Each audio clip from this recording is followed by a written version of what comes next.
ये वैशु अभी तक आई क्यों नहीं? इतनी देर क्यों लगा रही है? मंजू बहनी ने तो कहा था कि वैशाली आज मंदिर आ रही है।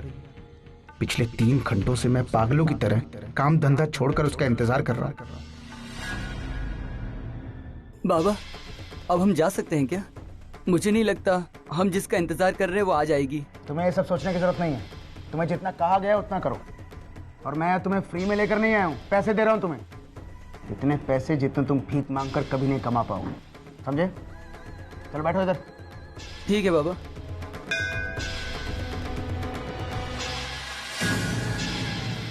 ये सब उस मंजूषा की वजह से हो रहा है। उसी ने कहा था कि वो मंदिर आने वाली है। एक तो पैसे की बर्बादी, ऊपर से समय की खोटी। अभी खबर लेता हूं उसकी।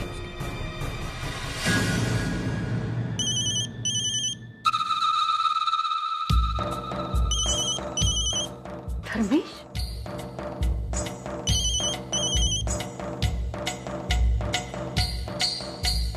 हाँ धर्मेश, मुझे तो लगा था कि तुम्हें वक्त ही नहीं मिलेगा बात करने का। कहो, क्या हुआ? अरे क्या हुआ? किसके ख्यालों में खोए हुए हो? अच्छा मजाक बनाया आज आपने मेरा। इस तरह आपने मेरे साथ झूठ क्यों बोला?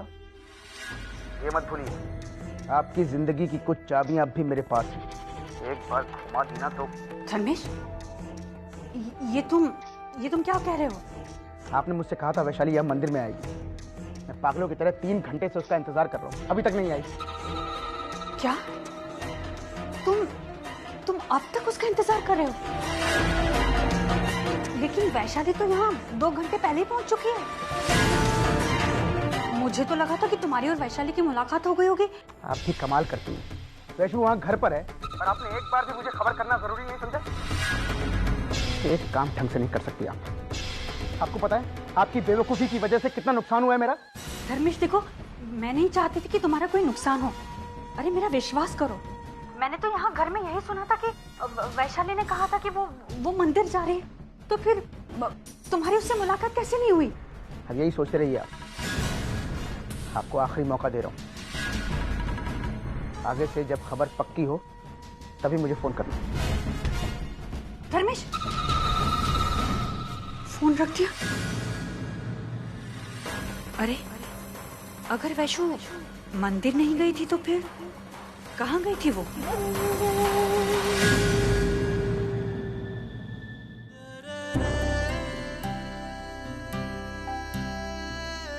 अनुभव का काम कैसा चल रहा है?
अरे दादा एक चाय पिलाना बढ़िया सी।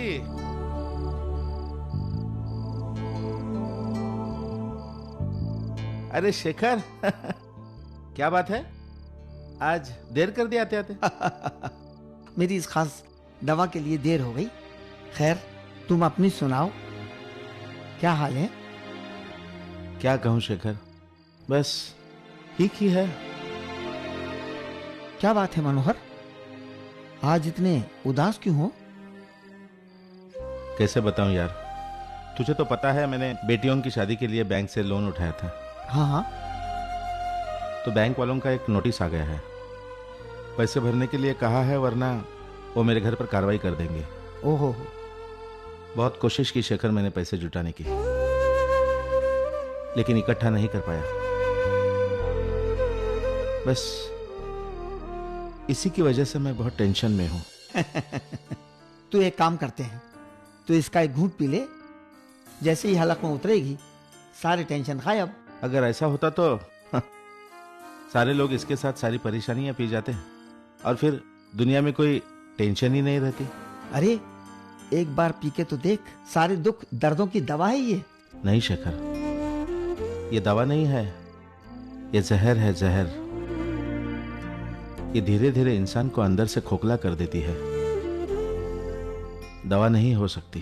ठीक है जहर ही सही, तुम्हारी लाख दवाएं मिलकर भी जो सुख और शांति नहीं दे सकती, ये जहर देता है मुझे, ये जहर। शेखर तू गलत सोच रहा है, ये किसी के जीवन में शांति नहीं ला सकती। अगर ये कुछ लाएगी ना तो सिर्फ अशांति। और जहां तक मुश्किलों का खात्मा करने का सवाल है, ये मुश्किलें खत्म नहीं करती, मुश्किलें खत्म करने के एहसास की तैयारी करती है बस। तेरे इस ज्ञान का मुझ पे कोई असर नहीं होने वाला। क्यों मेरा शराब पीने का मूड खराब कर रहा है? तू खुशी से अपनी चाय पी और मुझे ये दवा पीने दे। इसी दोस्ती के नाम पे चीयर्स कर लेते हैं। हाँ हाँ भाई, क्यों नहीं। चीयर्स।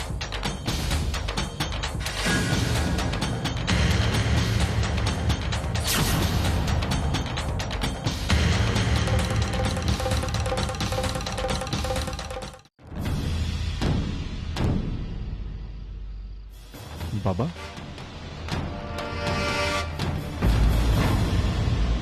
आप शराब पी रहे हैं? अच्छा, तो ये है आपका जरूरी काम, जिसके लिए रोज रात आप घर से बाहर निकलते हैं। मुझे ऐसी उम्मीद नहीं थी बाबा आपसे। बाबा, मेरी समझ में नहीं आ रहा है कि आप ऐसा क्यों कर रहे हैं। ऐसी कौन सी टेंशन, कौन सी परेशानी है जिसकी वजह से आप शराब पी रहे हैं? आप तो जानते हैं कि घर में कितनी प्रॉब्लम चल रही हैं। घर के सबसे बड़े आप हैं, पूरे घर की जिम्मेदारी है आपके ऊपर, और आप। अरे नहीं बेटा, शेखर तुम बैठ जाओ।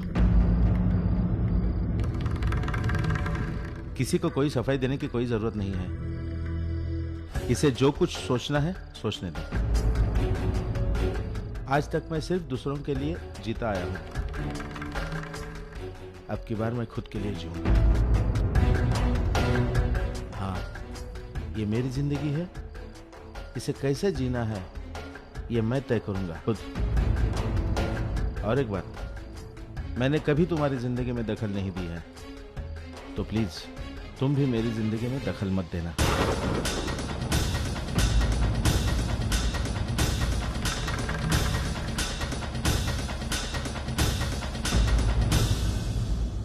अरे मनोहर, ये क्या किया तूने? उसे जरूर बेवजह गलत फहमी हो जाएगी। तुमने उसे सच क्यों नहीं बता दिया कि तुम यहाँ शराब पीने नहीं, नौकरी करने आते हो? तुम यहाँ पैसा लुटाने नहीं, परिवार के लिए चार पैसे कमाने आते हो। मनोहर, सच क्यों नहीं कहा? क्या होता शेखर, सच उसे कह देता तो क्या होता पता ना? वो घर जाकर सबको यही सच बता देता और मेरी वजह से मेरे घर वाले खामखा परेशान हो जाते, और ये मैं कतई नहीं चाहता। मनोहर, ये बात उनसे कब तक छुपी रह सकेगी? ये तुम्हारा शराब पीने का नाटक सबसे छुप सकता है, वैनी से नहीं छुप सकता।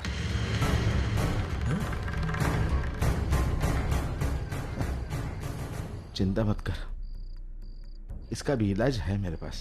वो क्या? ये जो तेरी दारू है ना, हाँ हाँ, इस बोतल में थोड़ी सी मेरे लिए रख के जाना। सुबह जब घर जाऊंगा ना तो कपड़ों पे और मुंह पे छिड़क लूंगा। फिर मैं जो अपने मुंह से नहीं कह पाऊंगा ना, सारी कहानी ये बयां कर देगी। ये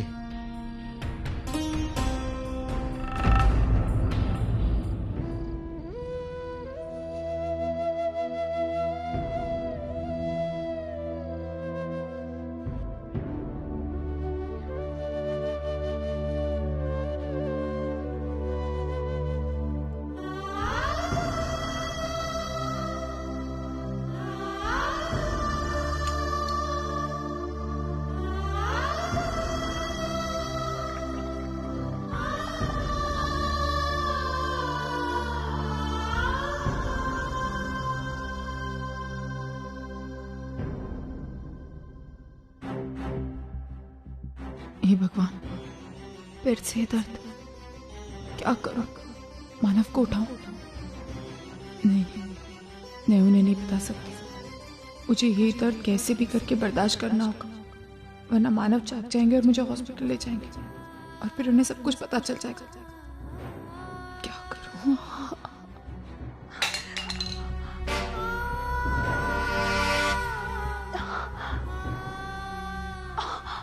अर्चना, अर्चना, क्या हुआ तुम्हें?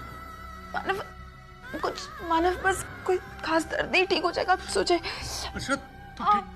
अच्छा, चलो हम लोग हॉस्पिटल चलते हैं। नहीं मानव, इसकी कोई जरूरत नहीं। मैं अर्चना, मेरी बात सुनो, चलो मेरे साथ हॉस्पिटल।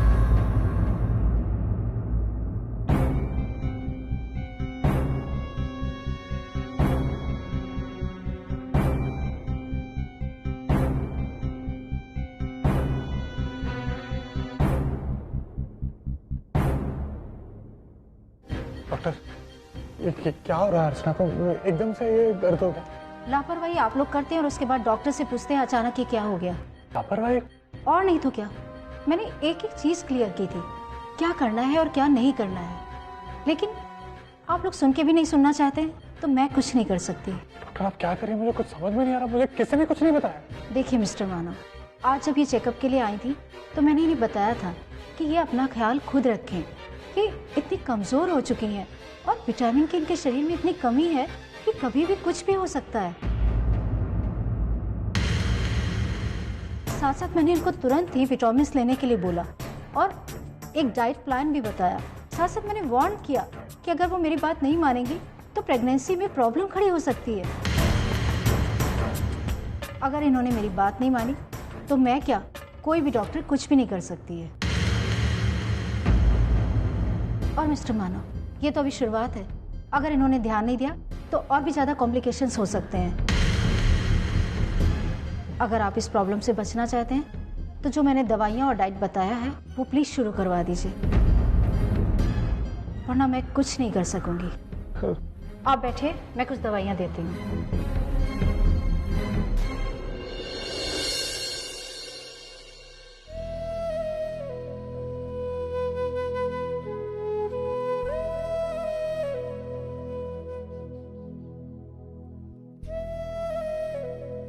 तुम्हें क्यों नहीं बताया कुछ मुझे?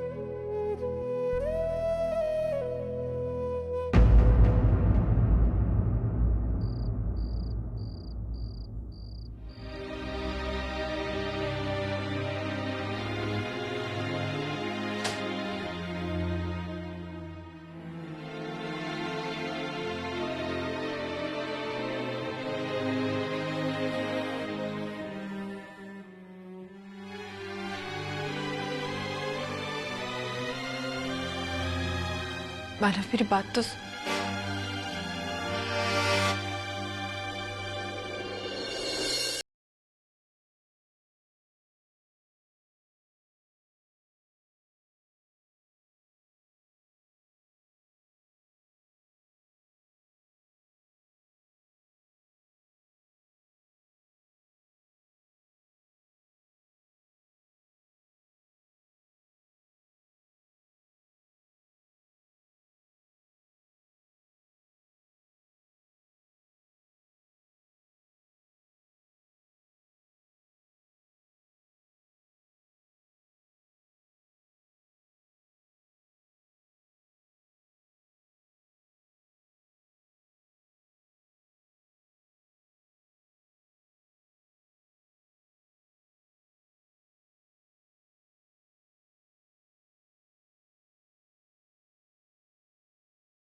मैं ही पागल हूँ जो इतनी बड़ी गलती करने के बाद मानव से माफी की उम्मीद कर। मानव, आपकी नाराजगी बिल्कुल जायज है, लेकिन यकीन मानिए मैं आपका दिल दुखाना नहीं चाहती थी। उस वक्त मुझे जो सही लगा वो मैंने किया। हो सके तो मुझे समझने की कोशिश कीजिएगा मानव, प्लीज। दवाई वाली बात तुमने मुझसे क्यों छुपाई? लेकिन मुझे परेशानी से बचाने के खातिर तुम अपनी सेहत के साथ खिलवाड़ करो, ये कहाँ की समझदारी है? अब कल सुबह सबसे पहले जाकर मुझे तुम्हारे लिए दवाइयां और फल लाने। ऐसा कुछ भी करूंगा मैं, लेकिन तुम्हारे और हमारे बच्चे की जिंदगी के साथ समझौता कभी नहीं करूंगा।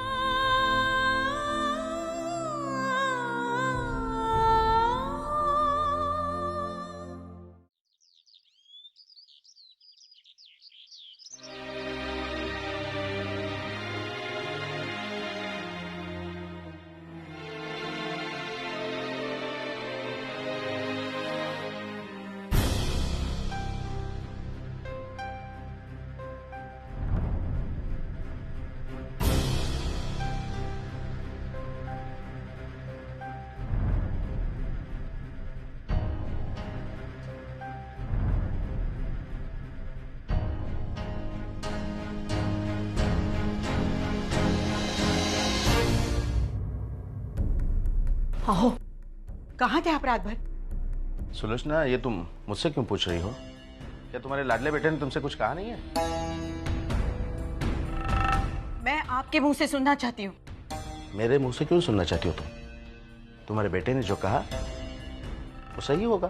क्या तुम्हें अपने बेटे पर भरोसा नहीं है? विश्वास क्यों नहीं है?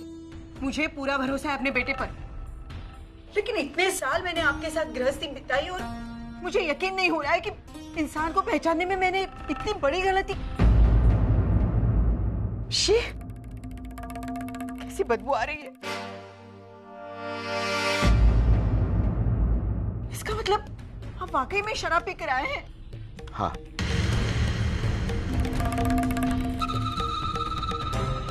मैं शराब पीकर आया हूँ और रोज पीता हूँ शराब। बस आज तुम्हें पता चल गया है, इतना ही। तुम सबको पता चल गया, अच्छा हुआ। रोज की इस आग मिचोली से मैं भी तंग आ गया था। बाबा, ये क्या कह रहे हैं आप? शराब पी कर आए आप? आपको शराब नाम से नफरत थी, इसे कैसे कर सकते हैं आप? मुझे तो यकीन नहीं हो रहा है कि बाबा आप शराब पी कर आए हैं। यकीन तो मुझे भी नहीं हो रहा था वैशु, जब तक मैंने खुद अपनी आंखों से बाबा को शराब पीते नहीं देखा। क्यों कर रहे हैं ये सब आप? शराब की इतनी गंदी आदत आपको कैसे लग गई? क्यों आप अपनी जिंदगी बर्बाद करना चाहते? क्यों?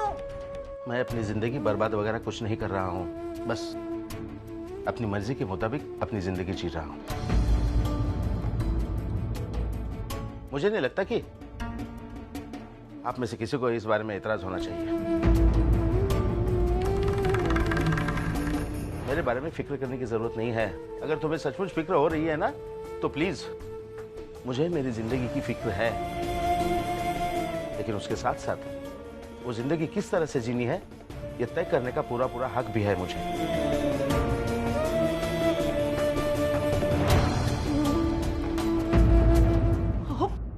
वो तुम्हें ये काय बोलता है? ये सब करने से पहले आपने हमारे बारे में जरा भी नहीं सोचा? आपको इस हालत में देखकर हम पर क्या बीतेगी? क्या यही आदर्श रखना चाहते हैं आप बच्चों के सामने? इसीलिए आपने अच्छे संस्कार, अच्छी पढ़ाई लिखाई दी ले। बच्चों को अच्छी परवरिश, अच्छी शिक्षा, अच्छे संस्कार, एक सुलझी हुई जिंदगी देना मेरा कर्तव्य था, मेरी जिम्मेदारी थी, और मैंने वो जिम्मेदारी अच्छी तरह से निभाई भी है। अब बच्चे बड़े हो गए हैं, खुद का भला बुरा वो खुद सोच सकते हैं, और फिर भी तुम चाहती हो कि मैं उनकी जिम्मेदारियां अब भी उठाता रहूं? उनकी जिम्मेदारी, उनकी खुशियां, उनकी परवरिश, उनकी शिक्षा, यही मैं आज तक करते आया हूं। आज जबकि मैं खुद के लिए जीना चाहता हूं, जिंदगी थोड़ी सी एंजॉय करना चाहता हूं, तो इसमें बुराई क्या है? पापा, बुरा ये है कि आप जिंदगी शराब पीकर एंजॉय करना चाहते हो। अरे, जिंदगी एंजॉय करने के और भी तो तरीके हैं ना, आप उसे क्यों नहीं अपना रहे हो? शराब पीना ये अच्छा है क्या बाबा? आपको शोभा देता है क्या? बस वैशु बस, बहुत हो चुका। जो भी आता है मुझे ही ज्ञान सिखाते जा रहे हैं। बच्चा नहीं हूं मैं, सही क्या है गलत क्या है अच्छी तरह से जानता हूं मैं जो कर रहा हूं ना वो सही कर रहा हूं।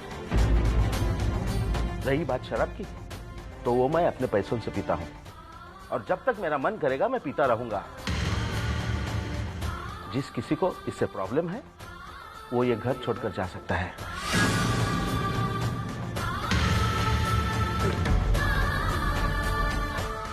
अगर आप सबको मेरी फिक्र हो रही है ना, तो जाओ बाहर जाकर पैसे कमा के लाओ और इस घर की जरूरतों को पूरा करो।